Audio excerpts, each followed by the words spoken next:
Hello दोस्तों, आपण मानक आज देखेबी आलू चाष केमती करा जायछि। चलନ୍ତୁ देखिबा आलू चाष। देखंतु आलू चाष केमती करा जायछि।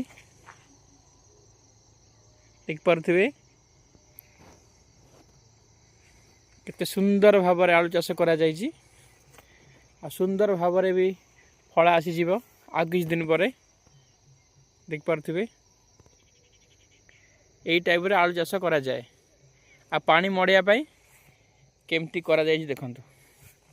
आराम से मझिरे पानी आसीबो।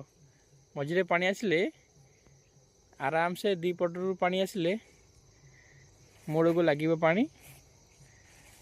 आलू भी भल से हबो।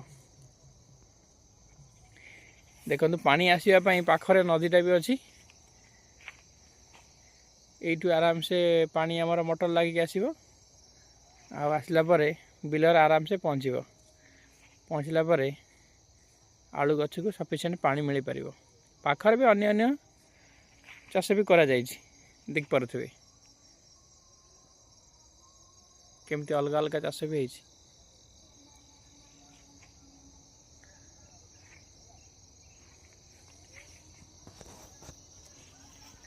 देखले चाष केमती लागुछि आपन को आपण कमेंट रे जणांतु।